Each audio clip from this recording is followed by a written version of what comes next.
truth is the most convincing story that maps onto reality, and that's why the central narrative is falling apart. Right now in the United States, people should not be walking around with masks. We must see the central narrative for the fiction that it is. We are Americans. While elections are sometimes messy, this was a secure election. The founders began the fight for human liberty and self-governance, and it's up to us to finish the job. I'll tell you what, we are in a truth emergency right now. This is the end game.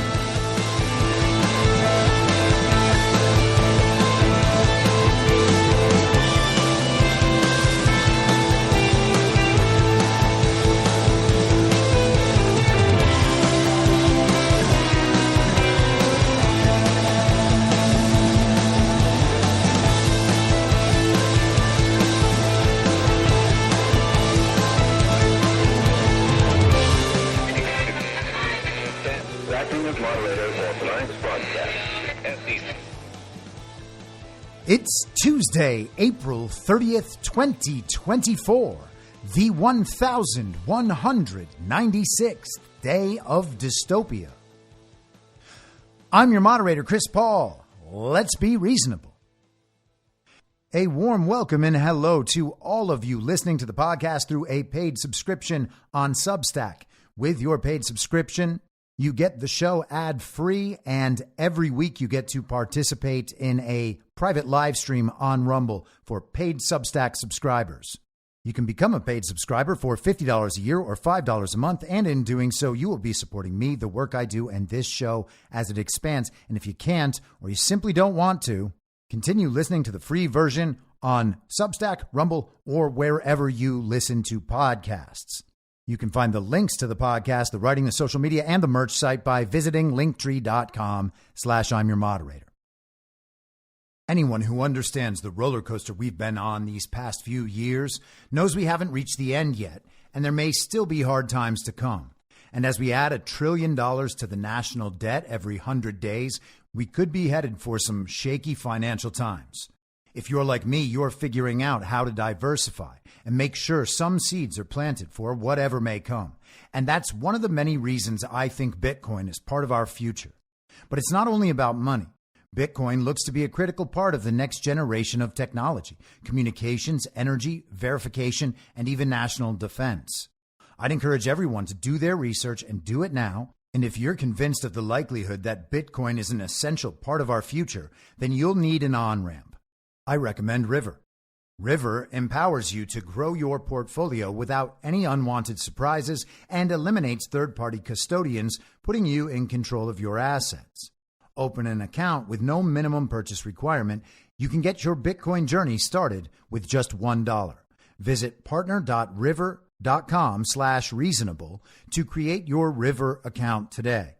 That's partner.river.com/reasonable. Now, I know that many of you out there understand the need to diversify assets, or maybe you're looking to protect your retirement savings, but you're not quite there yet on Bitcoin, and you feel better about precious metals. I get that too. I think going in multiple directions is wise, and I do that myself. And when it comes to buying precious metals, you want to be working with a good company, and that's why I've partnered with Goldco.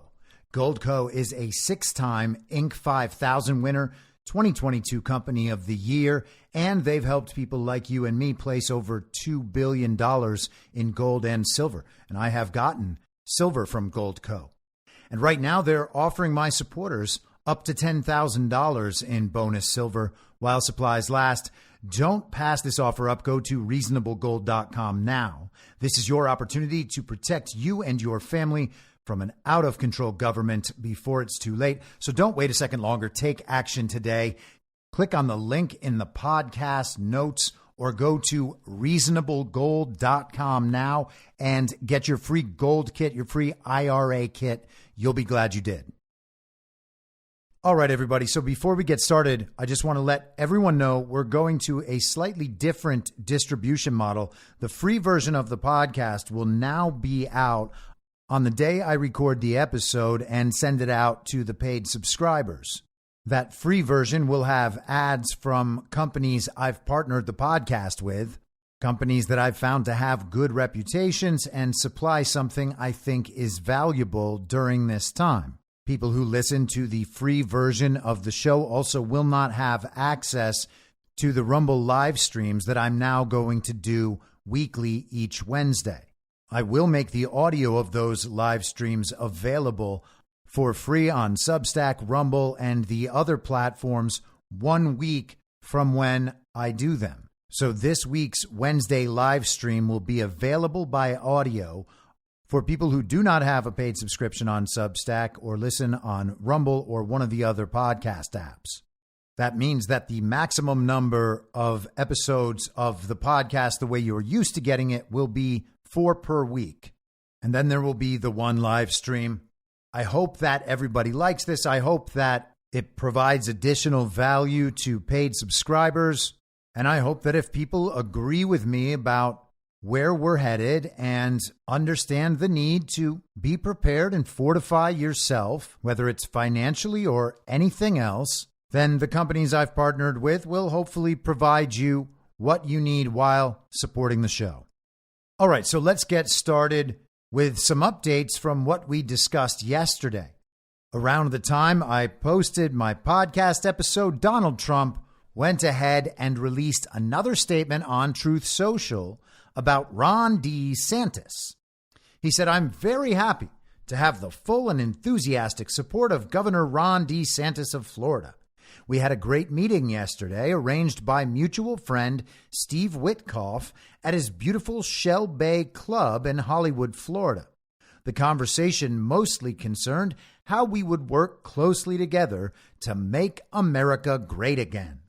Also discussed was the future of Florida, which is fantastic. I greatly appreciate Ron's support in taking back our country from the worst president in the history of the United States. November 5th is a big day." So how are we to interpret this? Is this clear and convincing evidence that Ron and Trump were definitely kayfabe, definitely just acting out their rivalry over the course of 16, 17 months, as some of my friends have noted? Though the operation was conceived of long before that, there are pictures of the DeSantis simps down visiting Ron in Florida back from January 2022. Was it all an act meant to draw out rhino donors, con Inc. media figures, fake MAGA influencers, etc.? If it was, it seems that that op has now ended. It was obviously, one way or another, extraordinarily successful at accomplishing that goal. Whether it was started for that reason or not, you can judge for yourself, but that is absolutely indisputably what it has accomplished. And we will see in the future if Ron is able to restore his reputation and public image when it comes to a big chunk of the country who watched his support base turn the targeting of the hate movement at them. The other interpretation, of course, is that what we saw from Ron over the past 2+ years is really Ron. And he really was propped up by the uniparty right establishment as a Trump alternative. That he may have been under control the entire time and that things have worked out to our benefit does not necessarily mean that all of that was done as part of a plan, thus making him a good guy. Even if you think the likelihood of that is above 95%, you should still understand there's a chance that interpretation might be wrong and simply keep your eyes open. The goal of all this is not to figure out who's a good guy or who's a bad guy, a white hat or a black hat, and then just go along with whatever they say and do forever because you've determined that's a good guy. That is not a very intelligent or responsible way to proceed through the fog of an information war. If you want to go back to how things were before, stick with the Con Inc. media sources as they tell you that Ron DeSantis should be Donald Trump's vice president. But remember that all the people who supported him throughout this period did so by denying that our elections are stolen, blaming Trump for the problems with the COVID vaccine, and then calling us stupid losers and racists because we didn't want to support the neocon proxy wars around the world. If you want to ally with that because you think we need the votes so that the man who won the 2020 stolen election can win a rigged election in 2024, then you probably haven't learned any of the valuable lessons of this period. Now, yesterday we talked about the pursuit of the slates of alternate electors in various quote unquote battleground states after the 2020 election. This is from CNN.com yesterday. Michigan AG executes search warrants on Google and X in ongoing 2020 fake electors probe. Google and X, formerly Twitter, recently provided hundreds of files to Michigan prosecutors for their 2020 election subversion probe, complying with search warrants that investigators obtained after CNN revealed secret social media accounts belonging to pro-Trump lawyer Kenneth Chesebro, who played a major role in the fake electors plot. The previously unreported warrants gave prosecutors access to new Chesebro emails and his private direct messages on Twitter. The warrants make clear that Michigan Attorney General Dana Nessel is still gathering new information in her probe 9 months after she charged the state's fake electors with forgery and other crimes for signing certificates falsely claiming Donald Trump won the state in 2020. And that would be accurately claiming Donald Trump won the state in 2020 because he is the legitimate winner. He had more real, lawful American votes in Michigan and the rest of these states than Joe Biden did, period. And we can go on down the ballot and prove the same thing true for countless other candidates around the country at every level of our government, from the presidency all the way down to your local city councils and the members of your school board. Our elections simply are not certifiable. The reported results, as we now see, were preposterous. For the regime to win without stealing elections, they would have to convince the people that their agenda was the right agenda. And if they had done that, then they wouldn't require the censorship and the propaganda, nor would they require the military influence and the economic manipulation for when the censorship and propaganda don't work. There is no reason whatsoever to believe that Joe Biden received 81 million real lawful American votes, and that must be applied in principle broadly everywhere. A top member of Nessel's team testified last week that the investigation is ongoing and that Trump is an unindicted co-conspirator in the case, which is not expected to go to trial before the November election. According to the new documents provided to Michigan prosecutors, which were obtained by CNN, Chesebro fruitlessly tried to bring several controversial pro-Trump figures to Washington, D.C. to watch his fake electors strategy unfold on January 6, 2021. He offered to pay for airfare and lodging at Trump's upscale D.C. hotel for former Milwaukee County Sheriff David Clark, as well as for the founder of the Gateway Pundit conspiracy website, among others. It doesn't appear that anyone accepted his offers. So Gateway Pundit is a conspiracy website, according to CNN, a site that has literally hosted every single anti-Trump conspiracy theory as though it was true for 9 years now. These messages also show how Chesebro aggressively reached out to conservative pundits and right-wing figures after Trump lost the 2020 election, prodding them to publicly promote his long-shot theories for how to subvert the Electoral College process. The search warrants to Google and X were executed in March, shortly after CNN reported that Chesebro had concealed some of his social media accounts from prosecutors during his cooperation session last year. Chesebro has not been charged in Michigan, and he has pleaded guilty in Georgia's election interference probe. Chesebro's attorneys did not respond to CNN's request for comment. After this story was published, Chesebro attorney Manny Arora said on MSNBC that he didn't try to challenge the search warrants because he had already voluntarily turned over much, if not all, of the materials to investigators. There is no legal jeopardy. We have been cooperating the whole time, Arora said. In order to be a good prosecutor, you want to make sure you get the search warrants to just double check us to make sure we've given them everything. I don't think it amounts to a whole lot. Now, will we get to see Trump, the unindicted co-conspirator, eventually get indicted? Sure, he's extremely indicted right now, but can he get more indicted? If he can, as part of these prosecutions for the quote-unquote fake electors, then that will present the perfect opportunity for discovery about the election fraud in each one of these states and hopefully the disclosure and presentation to the American public of what our election system really is and what was actually done in these quote-unquote battleground states. Now, as I said yesterday, a lot of this is falling apart. Trump is back in New York for the Alvin Bragg trial, the final act of the Stormy Daniels narrative, Law and Order New York, the case of the Loudest Hush Money, and that entire trial has been a national embarrassment. Most of the analysis out there in the mainstream media is that this trial's not going to work and these charges should have never been brought.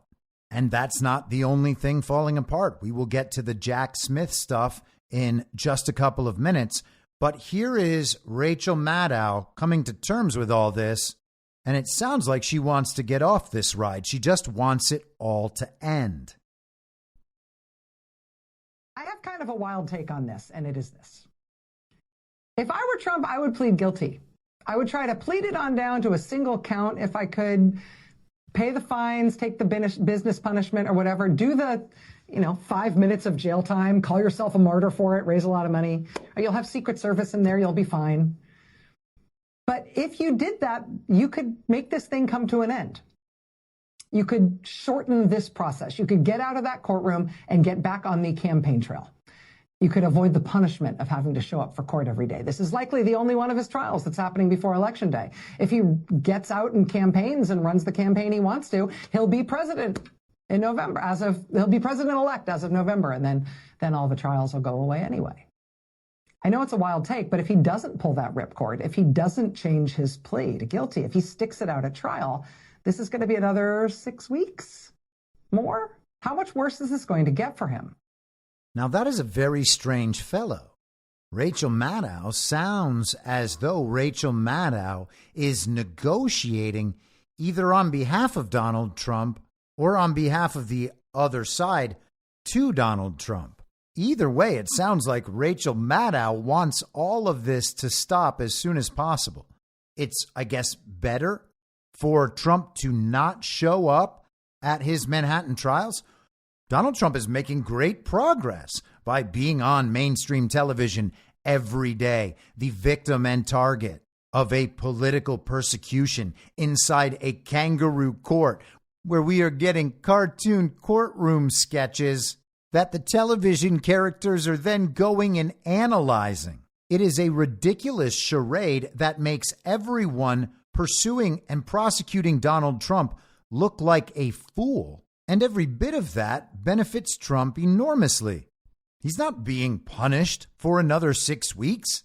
He's running a free campaign all day long on television that convinces everyone the media is full of shit, the government is illegitimate, and is now being properly understood as carrying out the same playbook as the worst regimes of the 20th century that we were taught about and convinced, oh, that could never happen here.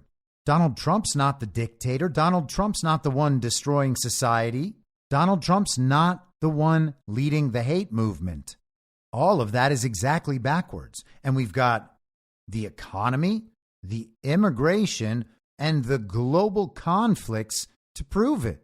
And they want Donald Trump to admit guilt and go spend a few days in prison just so he can get back out on the campaign trail faster so that he can win a rigged election in a rigged election system that he already won in 2020 and then never conceded. Why would he do any of that? Unless I am missing something, that sounds like a 0% possibility, but it's interesting that Rachel Maddow is advocating for it. This trial could go on for another 6 weeks. Well, hey, let's do it. Trump seems like he's probably up for it. He can film Law and Order New York while also getting his campaign stuff done and getting a few rallies in and, of course, running the entire world. It's going great so far. I don't see any reason to stop. And I doubt Donald Trump does either, but I guess we'll see. Maybe he'll wrap these up and then we'll see the George Soros appointed attorney generals who stole their own elections in all of these quote unquote battleground states move Trump from unindicted co-conspirator to indicted co-conspirator. And I'm sure Rachel Maddow will have a few weeks of very interesting shows while convincing her audience there is some chance Donald Trump might get in trouble, or at least that being an alternate elector for the person who actually received the most real lawful American votes in a given state is just too dangerous. If the commies tell you they won, I guess you just have to let them have it. But let's move on to the ongoing delegitimization of one fake special counsel, Jack Smith. This is the Federalist from today. Federal agency had pallets of documents sent to Mar-a-Lago 1 year before DOJ raid. A federal agency working with the Trump transition team to send 2 pallets of document boxes relating to former President Trump's presidency to his Mar-a-Lago home 1 year before special counsel Jack Smith then raided the residence to look for classified documents. Smith indicted Trump in June of 2023 for allegedly mishandling classified documents 1 year after armed federal agents raided Mar-a-Lago in search of such documents. The General Services Administration, the GSA, was in talks with Trump's team both during and after his term regarding pallets of items from the president's tenure, emails show. The GSA informed Trump's transition team that there were 6 pallets that needed to be transferred from Virginia to Florida. Of the 6 pallets, 2 were designated to be sent to Mar-a-Lago and 4 to a West Palm Beach storage unit, according to emails. The 2 pallets to be delivered to Mar-a-Lago from an Arlington, Virginia facility contained document boxes, according to an email previewing the shipping charges. The article discusses the logistics on getting them to Mar-a-Lago, notes that it is unclear how long these pallets of document boxes sat at the Virginia facility. Let's skip down. The National Archives and Records Administration was also involved in the transition. But by June 2021, NARA archivist David Ferrero had become frustrated by the pace of quote-unquote good faith efforts by Trump's team to address NARA's concerns. The Federalist asked NARA whether the pallets shipped by GSA included the documents that were later confiscated by Smith's team during their raid of Mar-a-Lago. And NARA's media staff responded that the agency, quote, had no awareness about the contents of the materials on the pallets and had no involvement in the MOVE project that is referenced in the GSA emails, end quote. The article includes a brief analysis from Julie Kelly, who posted on X, formerly Twitter. NARA was harassing Trump throughout 2021 for what they insisted were government records, apparently without contacting GSA to search dozens of boxes in their possession. President Joe Biden, whose Justice Department is carrying out this and another political prosecution of Trump, escaped indictment for his own classified documents scandal after a special counsel determined it would be hard to convince a jury that the aging president committed a, quote, serious felony that requires a mental state of willfulness. I do still find it weird that all of these quote unquote conservative outlets continue to refer to Joe Biden as president. It is preposterous. Like, even if you're not going to be honest about it, just find a different way of saying it. But let's move on. This is the National Pulse with some more of this same story. Unredacted docs reveal Biden, Garland, Jack Smith collusion in Trump documents case. This is from last week. Unredacted documents published Monday have begun to reveal the extent of the Biden government's collusion with the National Archives and Records Administration to, quote unquote, concoct a case against President Donald Trump. The records also appear to confirm that President Trump was telling the truth when he said his team was still negotiating chain of custody with Nara when they suddenly made a criminal complaint. Julie Kelly sent this story viral last week, again in a post on X, formerly Twitter, that said, thanks to the order by Judge Cannon, key evidence related to classified docs is now unredacted. On the left, what DOJ and Jack Smith wanted to conceal. On the right, now we know why. More proof of collaboration between the Biden White House and Nara to concoct a case. And of course, she compares the redacted documents to the now unredacted documents. The documents without markings reveal a complex attempt by Biden's Department of Justice, working hand in hand with the Obama-appointed National Archivist David Ferrero, to cease normal ongoing negotiations with an outgoing president and instead begin a criminal investigation, something that had never happened before. Ferrero, who resigned in 2022 while demanding Joe Biden refuse to hire a white person in his place, reportedly, quote, ran out of patience, end quote, with the normal process of negotiating with Trump's team for any documents that were removed during the White House transition. This, as well as the details about how the case emerged, were unredacted by Judge Aileen Cannon last Monday. The unredacted documents prove the case was being concocted by Biden's own White House and the Department of Justice under Merrick Garland months before the Nara criminal referral, a revelation that will rankle Biden's campaign team, which has advised the fake president to steer clear of the topic for fear of public scrutiny. And that was me saying fake president. National Pulse said 46th president, but I think they should probably find a better way to say that as well. The National Pulse also noted recent polling from Rasmussen that says most Americans now believe the cases against Donald Trump are politically motivated witch hunts, and that the duly elected president is unlikely to find a fair jury to adjudicate these trumped-up charges. Now, all of this seems like a coordinated and timed release. A bunch of these claims have been familiar to people who have been following the details of all of these ridiculous indictments. But Julie Kelly has been laying this story out piece by piece and kind of driving this narrative. Yesterday, she posted more proof of collusion between Nara and the Biden White House. The day before Jack Smith announced the indictment against Trump in the classified docs case, Nara general counsel was at the Biden White House and met with Biden's special counsel, Richard Sauber. She goes on. And Nara was working with the White House as early as August 2021. Nara counsel Gary Stern, who at the time was drafting a letter the archives could send to Merrick Garland alleging Trump destroyed presidential records, met with White House Deputy General Counsel Jonathan Sue on August 10th.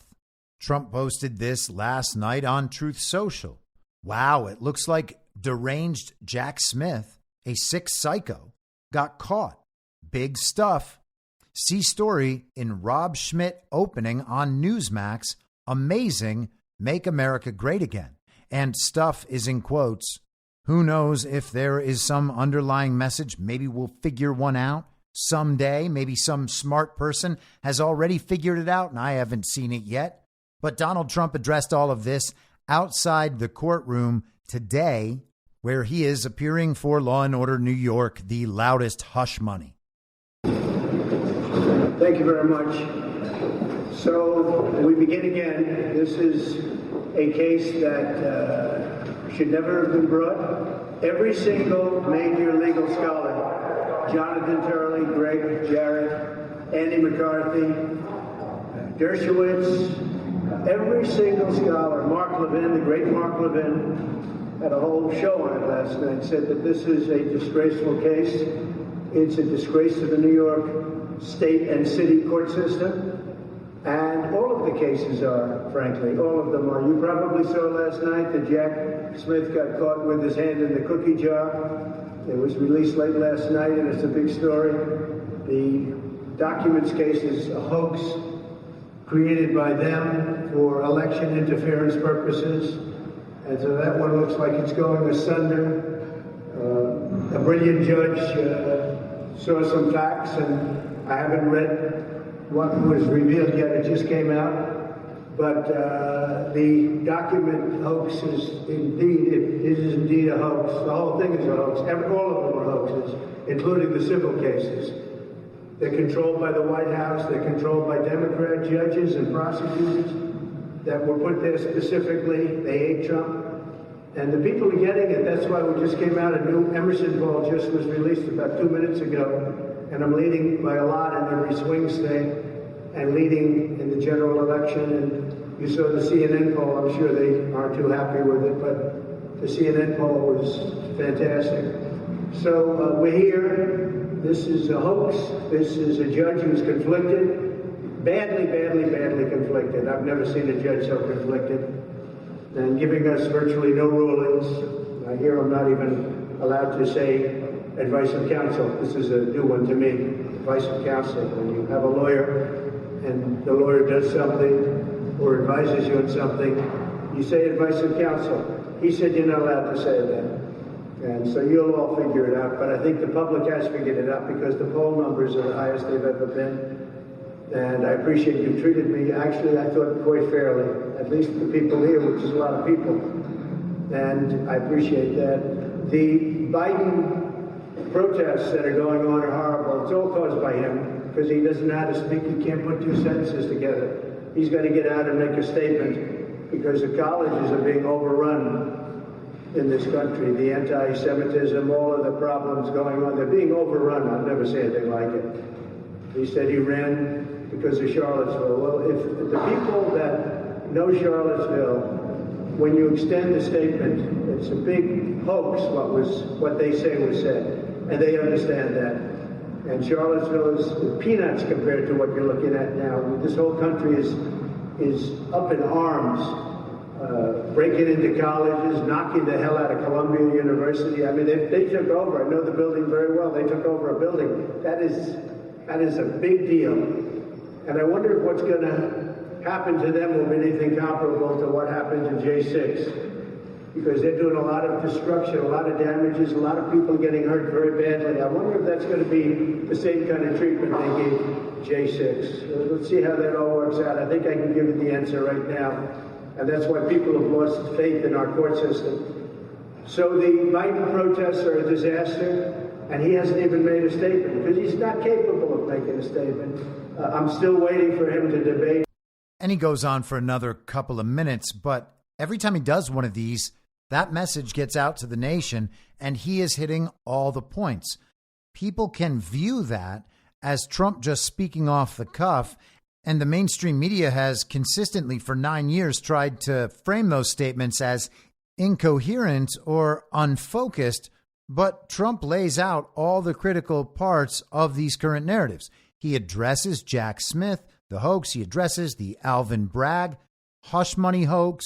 And then he gets into the major mainstream story over this last week or so, which are these campus protests by well-funded, well-organized, Soros-sponsored, pro-Hamas protesters, essentially the exact same thing we saw in 2020 with BLM Antifa. People weren't ready to understand it then. They weren't ready to admit that these protests actually are organized and well-funded. George Soros is involved. So now we're seeing a different version of that same story so everyone can finally get it. Trump is also effectively looping in the find people on both sides hoax. It is very easy for anyone to go find the original text, the original video or audio, and listen to Trump's comments. He says quite clearly, I'm not talking about the neo-Nazis and white supremacists who should be condemned completely.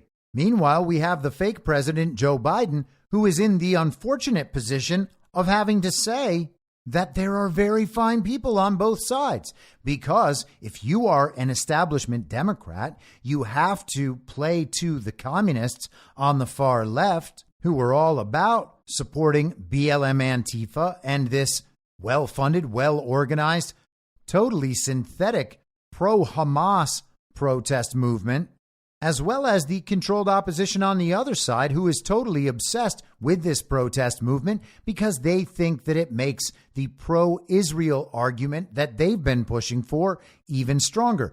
Joe Biden has to inhabit both of those positions, and at the point where he might make a statement, which Trump points out he has not done, Biden will essentially be stuck making the argument that there are very fine people on both sides. And you can't pretend to oppose political violence of the sort that we saw during the very violent insurrection, while you and your political allies do this and allow these protests to continue.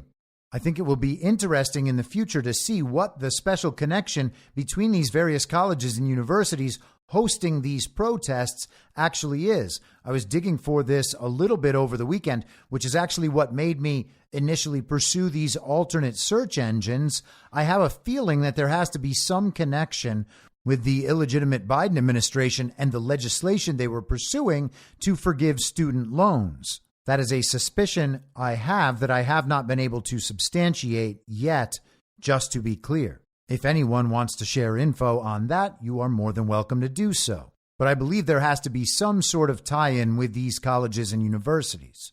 And that part is going to serve a couple purposes as well. We obviously need an adjustment in the public perception of the value of a university education.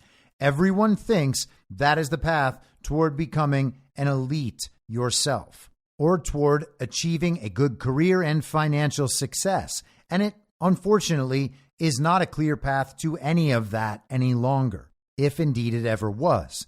It should be viewed as a very expensive continuation of the state indoctrination people are provided throughout their childhood. There is a reason that regime leftists and other uniparty supporters believe that the state should be involved in pre-K education, the full education throughout childhood through the end of high school, and then should be providing free college for all of those people. So basically, the state has you in some form of indoctrination center from the time you are 3 years old till your mid-20s.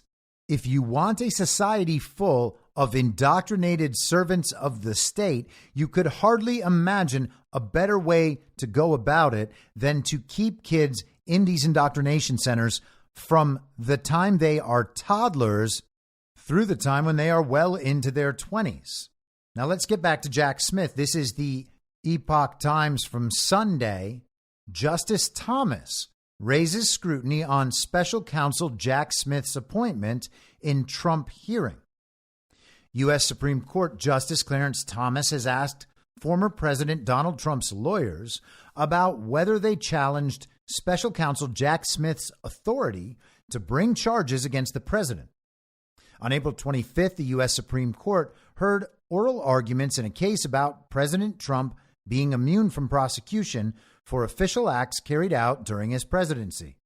During the hearing, Justice Thomas asked John Sauer, the attorney who represented Trump in court, quote, "Did you, in this litigation, challenge the appointment of special counsel?" End quote. Mr. Smith was appointed to the case by Attorney General Merrick Garland. Mr. Sauer said that Trump's attorneys have not raised such concerns directly in the current case at the Supreme Court. However, quote, "It points to a very important issue here, because one of the prosecution's arguments is, of course, that we should have this presumption of regularity," Sauer stated.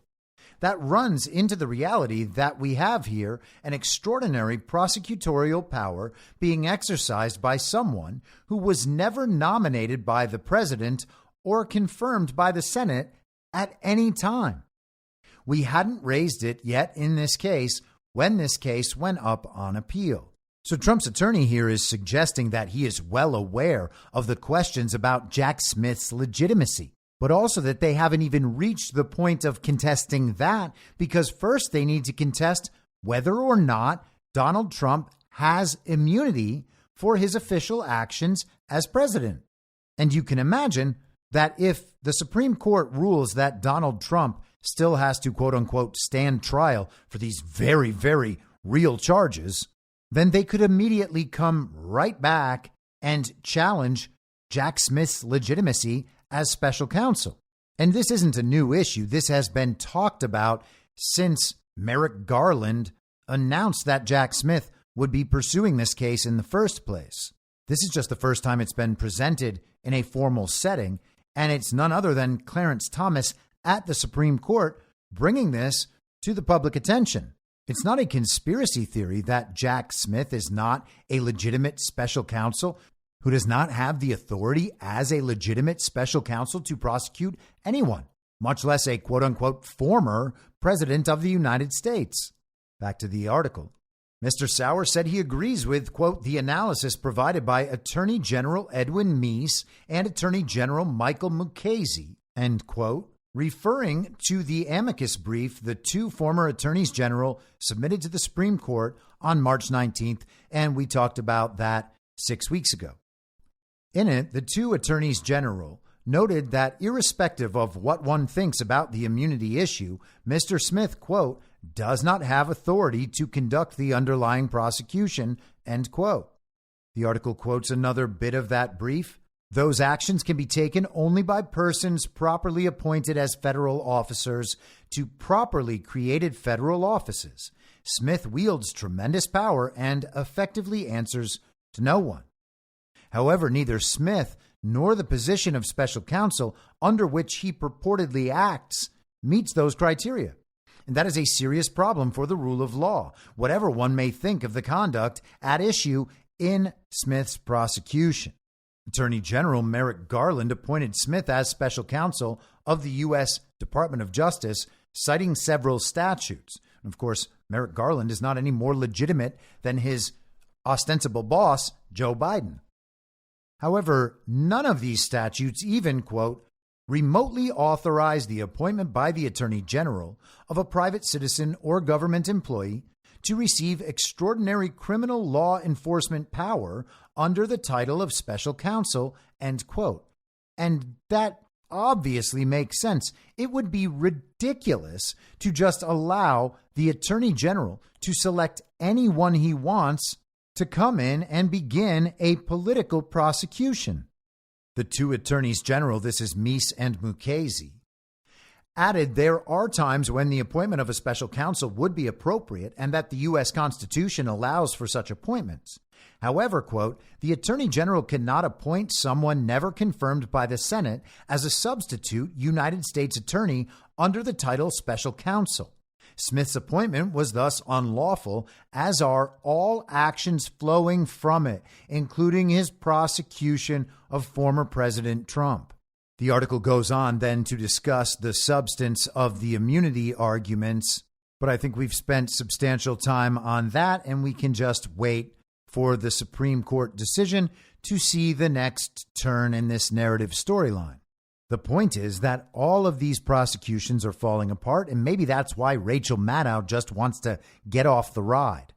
Trump, for his part, by the way, this afternoon also posted about the gag order being imposed by Judge Merchan and orders to take down various Truth Social posts and refrain from discussing certain things. Otherwise, Trump could be jailed, and maybe that's where all this is going. Maybe Trump wants to show the country these lunatics will throw me in prison for telling the truth about what's happening. The judge ordered Trump to remove 7 different posts from Truth Social by 2:15 p.m. today, and Trump responded just before the deadline, writing on Truth Social, "This judge has taken away my constitutional right to free speech. I am the only presidential candidate in history to be gagged. This whole quote-unquote trial is rigged, and by taking away my freedom of speech, this highly conflicted judge is rigging the presidential of 2024 election. Election interference," and 3 exclamation points. Much of that was in capital letters. But let's get back to Jack Smith. This is New York Representative Elise Stefanik in Congress today. Alvin Bragg's witch hunt, the first criminal trial of a former president of the United States. It is crystal clear from the opening arguments and evidence that this extraordinarily weak case is blatant lawfare and election interference during the height of the presidential campaign. While the violent crime crisis rages in New York, Manhattan DA Alvin Bragg brought bogus felony charges against President Trump for the non-felony of booking a 2017 nuisance claim as a legal expense. Under this bogus legal theory, this somehow impacted the election. This theory is so baseless that it was previously passed over by the prior Manhattan DA, the Manhattan U.S. Attorney, the Federal Election Commission, and Alvin Bragg himself. But a top political appointee in the Biden Justice Department was deployed to Bragg's office to go after Joe Biden's top political opponent and the Republican nominee, Donald J. Trump. And the case is in front of the Democrat judge Juan Merchant, who donated to Biden's campaign and whose daughter is raising tens of millions off this unprecedented case.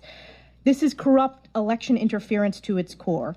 Even a former Clinton federal judge said Judge Merchant must recuse. What was Merchant's response? He retaliated against President Trump with an unconstitutional gag order. Last week, the House Judiciary Committee, under the leadership of Chairman Jim Jordan, released a scathing report highlighting Bragg's political investigation and prosecution of President Trump, calling it a direct threat to our republic. Democrats' corrupt and desperate witch hunts against President Trump must come to an end. This is lawfare and blatant election interference, and the American people know it. That is why today I filed an official complaint with the Department of Justice Office of Professional Responsibility on Joe Biden's special counsel Jack Smith for his clear and illegal efforts of election interference. We will fight the Democrats' unjust lawfare and expose this corruption, whether it is in New York, Atlanta, or here in Washington, D.C. This is an important responsibility of our oversight. Stefanik, who serves as the GOP conference chair in the House, also released a statement on X, formerly Twitter, saying, "I just filed a formal ethics complaint against Jack Smith with the Department of Justice's Office of Professional Responsibility for his illegal election interference. It's obvious to any reasonable observer that Jack Smith is trying to interfere with the 2024 election and stop the American people from electing Donald Trump. At every turn, he has sought to accelerate his illegal prosecution of President Trump for the clear, if unstated, purpose of trying him before the November election. The Justice Department's own policies clearly prohibit Smith from doing so, and as a DOJ employee, he is bound by those policies. Moreover, when the district court imposed a stay on the proceedings, Smith and his office ignored it and continued to file discovery documents. Smith's conduct has brought disrepute to the Department of Justice and the entire federal government, and the DOJ's Office of Professional Responsibility should impose the discipline that such conduct warrants." And she attached a lengthy letter addressed to Jeffrey Ragsdale, counsel at the Office of Professional Responsibility under the Department of Justice. So let's take a few minutes with this. "I write today to request an ethics investigation of Biden Justice Department Special Counsel Jack Smith for abusing the resources of the federal government to unlawfully interfere with the 2024 presidential election. Jack Smith's multiple attempts to rush to trial the federal January 6th case against President Trump violated long-standing explicit Justice Department policy. Further, Jack Smith's repeated violations of the United States District Court for the District of Columbia's stay of proceedings are a lawless breach of trial ethics and lawyerly conduct. Jack Smith's actions brought disrepute to the Justice Department and the federal government as a whole, and he should face discipline appropriately." Well, I'm glad that she's worried about the reputation of the Justice Department and the federal government, but they're already at zero, and they're going to remain at zero. The fact that we still have a federal government or Department of Justice, while everyone in both organizations is serving illegitimately, is what brings disrepute to both institutions. Back to Stefanik's letter. In June 2023, Biden special counsel Jack Smith obtained an indictment against President Donald J. Trump. The indictment charges President Trump with several offenses in relation to the Capitol riot of January 6, 2021. President Trump is now the presumptive Republican nominee for president, having won enough delegates to secure the nomination on March 12, 2024. As we will demonstrate, Biden's special counsel Jack Smith is attempting to expedite the trial in order to influence the general election in November. This conduct violates Section 9-85.500 of DOJ's Justice Manual, to which Jack Smith is bound. Section 9-85.500 dictates that, quote, federal prosecutors may never select the timing of any action for the purpose of affecting any election or for the purpose of giving an advantage or disadvantage to any candidate or political party, end quote.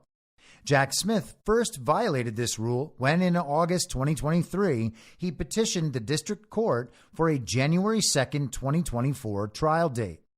There exist approximately 13 million pages of discovery for President Trump to review, plus thousands of hours of camera footage. Prosecutors bringing a case of this complexity, with so many consequential and novel legal issues to sort out, would normally never seek to bring it to trial within 5 months. The only reason to push for such an early trial date was to work to get the case tried before the November election, and the Justice Department manual clearly forbids Jack Smith from taking any action on that basis. Biden's special counsel Jack Smith next violated this Justice Department provision when he petitioned the Supreme Court of the United States for a writ of certiorari before judgment in December. This extraordinary petition sought to bypass the normal appellate process, which involves a decision by a court of appeals panel and possibly review by the en banc court. Jack Smith asserted that it was imperative for the Supreme Court to grant this highly unusual request. But on December 22, 2023, the Supreme Court denied Jack Smith's petition. That Jack Smith was motivated solely by the desire to interfere in the November election was effectively proven 2 months later. In February, President Trump petitioned for certiorari on the issue of presidential criminal immunity for official acts. Biden's special counsel Jack Smith, having supported certiorari just 2 months earlier, now opposed certiorari. Jack Smith effectively repudiated his own arguments from 2 months earlier, with little explanation for his about-face other than his naked assertion that, quote, the nation has a compelling interest in the prompt resolution of this case, end quote. Aside from the upcoming election, what quote-unquote compelling interest does the public have in the prompt resolution of this case? Why should this interest, based on an unstated reason, override the due process rights of a criminal defendant? Moreover, if the case were so important that Jack Smith believed the Supreme Court should take the extraordinary step of granting certiorari before the Court of Appeals could weigh in, how could he now argue that the case was not important enough for even a normal grant of certiorari? The only way to reconcile Jack Smith's filings is to recognize that his obvious goal was not to seek justice and the neutral application of the law, but rather to get President Trump and get him before November. Smith and his team have claimed that they are not in violation of the Justice Manual because, he argues, the relevant provision applies only to the timing of the indictment itself and not to cases that are already being litigated. This is an implausible reading.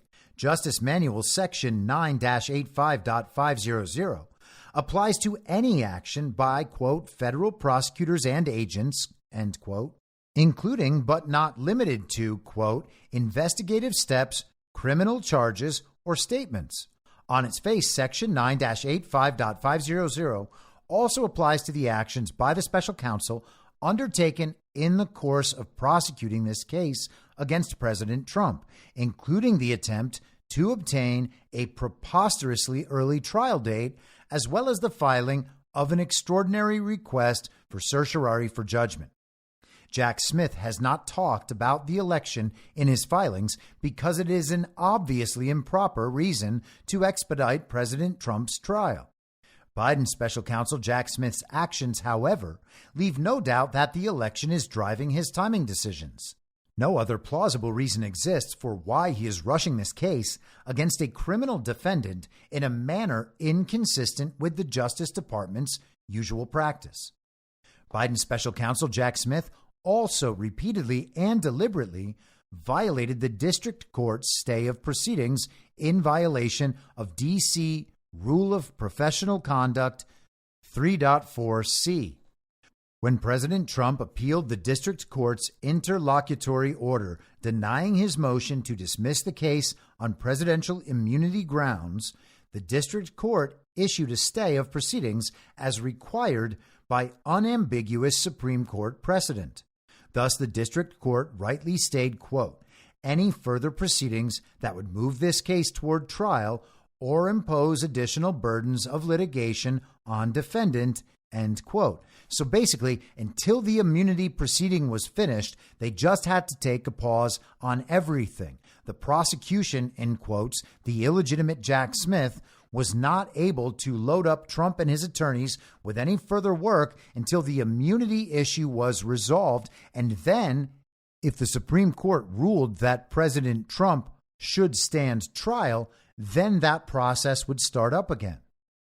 But Jack Smith repeatedly flouted the district court's order. First, Jack Smith served nearly 4,000 pages of discovery on President Trump. Then, after the Supreme Court rejected his petition for certiorari before judgment, Jack Smith filed a motion in limine in district court. Jack Smith did so despite representing to the Supreme Court in his certiorari petition that the case is now on hold in district court. If the special counsel wants to speak out of both sides of his mouth, he should face the disciplinary consequences for those misrepresentations. And this is the point where maybe everyone should look back with a little humor to those times a year ago when people were really concerned that Donald Trump was going to go to prison. We were being told by the television that Jack Smith was one of the greatest prosecutors in the world. He was a Nazi hunter at The Hague, and now he's returning home to face his greatest enemy yet, the big bad orange man. Take no prisoners, Jack Smith is going to be the one that finally goes out and gets Trump. D.C. Rule of Professional Conduct 3.4c prohibits counsel from knowingly disobeying an obligation under the rules of a tribunal. Jack Smith's refusal to abide by the district court's stay violates this rule. Moreover, Jack Smith's assertions to the Supreme Court that the lower court matters were frozen pending the D.C. Circuit's disposition of President Trump's appeal serve as compelling evidence that Jack Smith knew his district court filings violated the stay order. This conduct strongly supports the opening of an ethics investigation to hold Biden special counsel Jack Smith accountable for prosecutorial misconduct. Jack Smith emphatically said that, quote, no one in this country is above the law, end quote. If that is true, then he should be open to and welcome an ethics investigation into conduct that, on its face, implicates potential violations of DOJ policy and multiple rules of professional conduct. Biden special counsel Jack Smith's highly unusual and clearly improper attempts to expedite trial and his blatant violation of district court orders evidence his partisan attempt to influence the results of the 2024 presidential election. Thus, your office should open an investigation into Biden special counsel Jack Smith's apparent violations of Justice Department standards and his other ethical duties, in Biden special counsel Jack Smith's obvious attempt to politicize his criminal prosecution and unlawfully interfere in the 2024 presidential election. Now think about what all this must look like for standard issue villagers on the uniparty left and essentially anyone with a tiny child-sized brain bouncing around in their full-size adult skulls.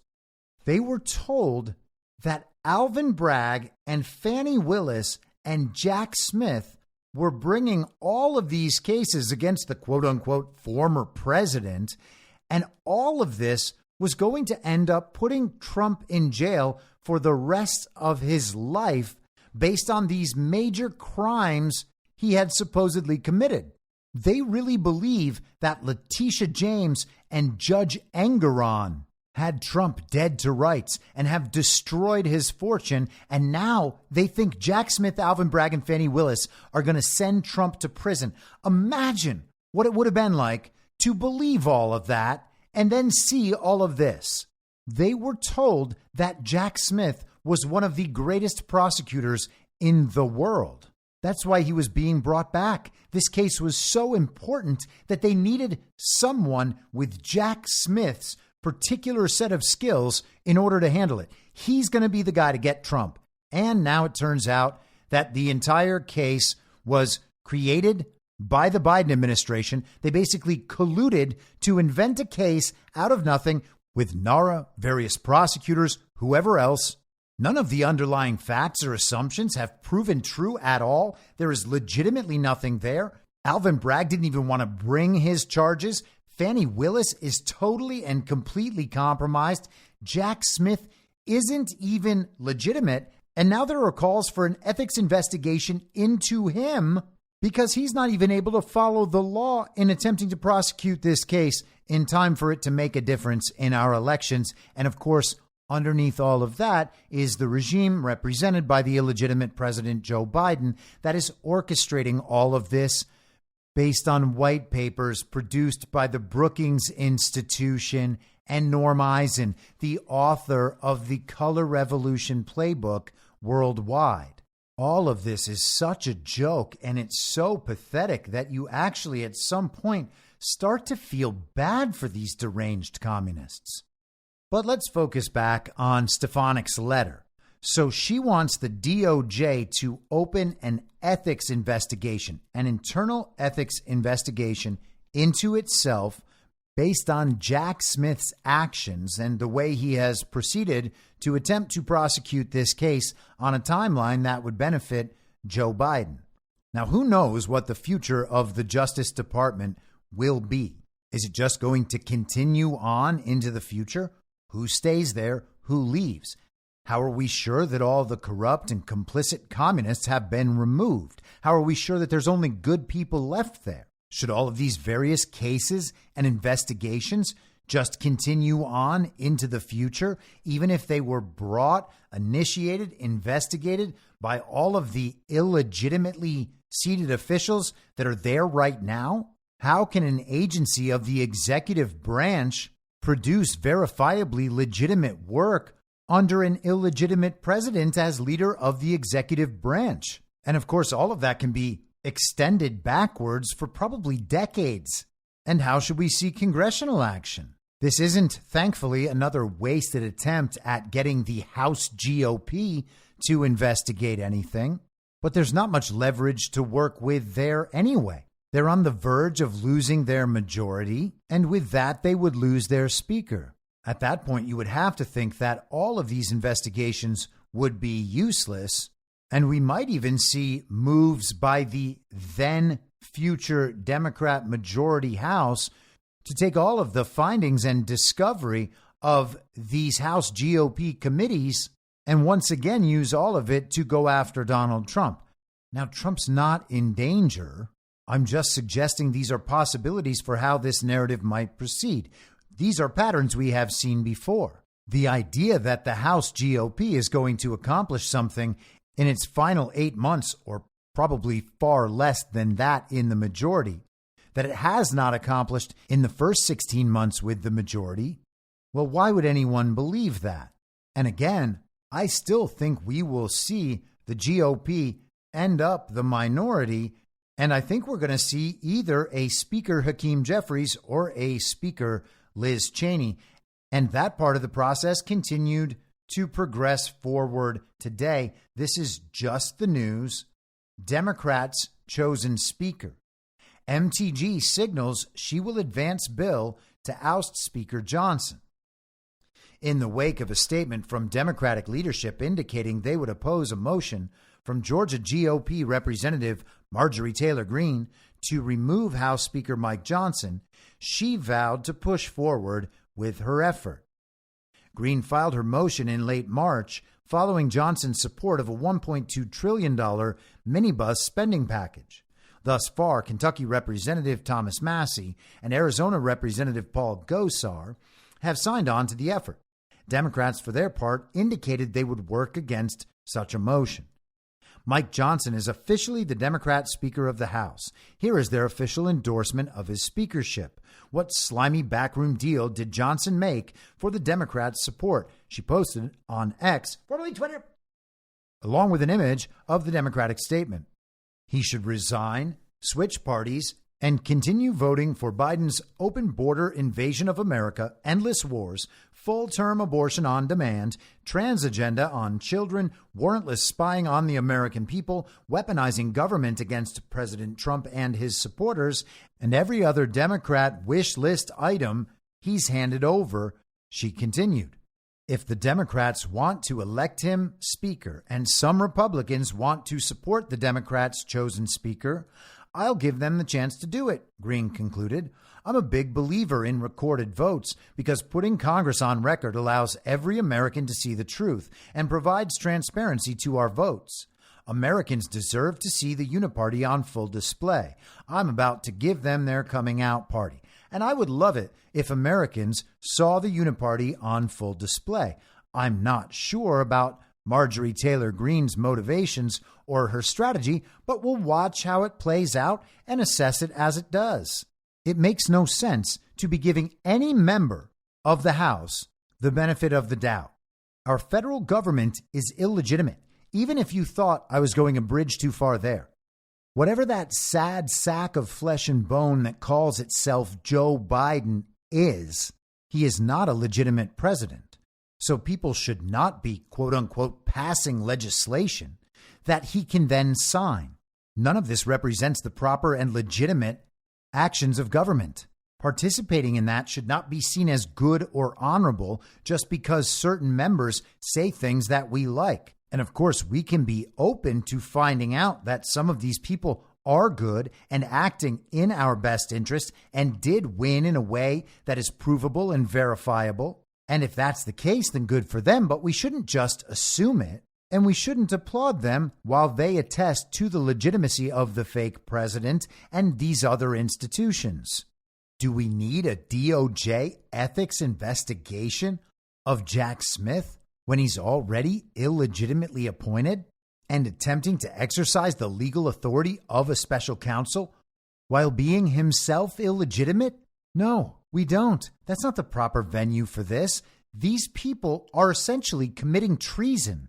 We don't need an illegitimate and ineffectual Congress and a totally corrupted and illegitimate DOJ to save us from the Jack Smith problem. What we need is ongoing public disclosure and exposure of everything that's happening so that the public understands what has been done to us and done in our name, because the only place that Donald Trump needs to win is in the court of public opinion. And that's what the loudest hush money trial ever is accomplishing. So let's keep it going. More indictments, more indictments. So we will be live tomorrow at 3 p.m. Eastern. That Rumble link will appear in your Substack inbox. If for some reason you don't receive it by that time, simply go to imyourmoderator.substack.com, find the post. In that post, there will be a link to Rumble, and you can join the live stream. As I said, if you want to participate, you have to be a paid subscriber on Substack. But otherwise, I will be back on Thursday at the same reasonable time on the same reasonable podcast network. I don't have a network. Masks and lockdowns don't work. They lied to you about a pandemic. And Joe Biden will never be president. In my mind, that's the end game. If you're listening to this episode for free, you can support me and support the show and the work I do by signing up for a paid subscription at imyourmoderator.substack.com. You can do so for as low as $50 a year or $5 a month. Comes out to under $0.25 per episode, and you'll blast right through the paywall for all of the writing. The merch store is www.cancelcouture.com, and you can find everything else by heading to Linktree. linktree.com/I'm your moderator. And I'll see you soon out on the range.